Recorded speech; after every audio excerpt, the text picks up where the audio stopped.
మన మంత్రులు మన వాళ్ళు మన గురించి స్టేటస్లో ఏం పెట్టారో చూస్తున్నాను రా. ఈ వాట్సాప్ స్టాటస్ మీద పెట్టిన శ్రద్ధ స్పెషల్ స్టాటస్ మీద పెట్టిందే మనకి ఈ పరిస్థితి వచ్చేదే అన్నా. మరి ఈ అన్న ఆంధ్ర రాష్ట్రానికి స్పెషల్ స్టేటస్ తీసుకొచ్చాడు కదరా. ఎప్పుడు తెచ్చావన్నా? ఏయ్, నీ మనుష్యాక్షిని అడిగరా, రాత్రి నీ చేతులతోనే 10 గంటల టైంలో తీసుకొచ్చావు, గుర్తులేదురా నీకు? ఈ అన్న ఢిల్లీకి వెళ్ళి స్పెషల్ స్టేటస్ కోసం చేతులు జోడించి అడగలేదురా.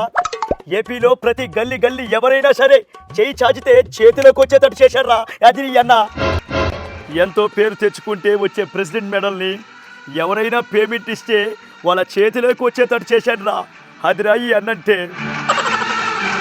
వరల్డ్ కప్ ఓడిపోయి దేశమంతా బాధపడతా ఉంటే మన ఆంధ్ర రాష్ట్ర ప్రజలు బాధపడకూడదని అదే వరల్డ్ కప్ బ్రాండ్ని ఆంధ్రప్రదేశ్లో దింపే ప్రయత్నం చేస్తా ఉన్నా. అదిరా ఈ అన్నంటే. ఆ ఒక్క మాటతో లేచి 2 జేబుల్లో చేతులు పెట్టుకుని నడుచుకుంటూ వెళ్ళిపోతున్నాను. నేను ఎక్కడికి వెళ్తాను కూడా నాకు తెలియదు.